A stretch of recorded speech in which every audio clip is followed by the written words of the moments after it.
What do you feel about the synthetic DMT and ayahuasca now being available? You know, do you think that the magic is lost when it's synthesized, and there's no real ritual aspect to the taking of ayahuasca? Well, it's not so much that the ritual is lost as that the people who are doing the making and the taking and the shaking may not really understand what they're getting into. A drug like synthetic ayahuasca, pharmahuasca, do people realize this is the same thing as has been taken for thousands of years down there? Do they realize its role in shamanic healing and all this? It's just one more example of how everything is desacralized and corrupted, because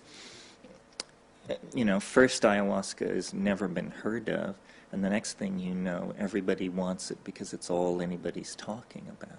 So it goes from this mystery to being a kind of a fad or a rage, and then it becomes an income source.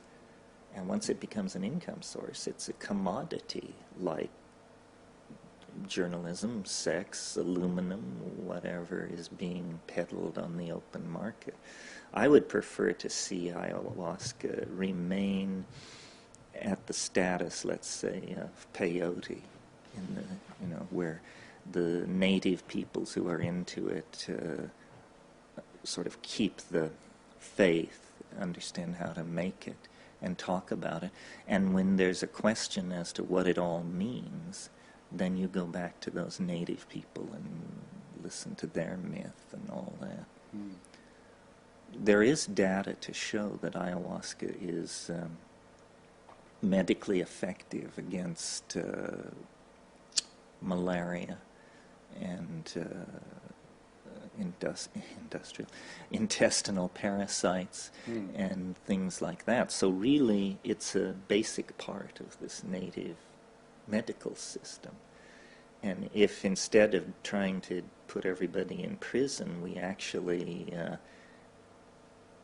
try to do research on this stuff and find out how it works and how it affects various conditions, we would probably extract its benefit much more quickly. Mm-hmm.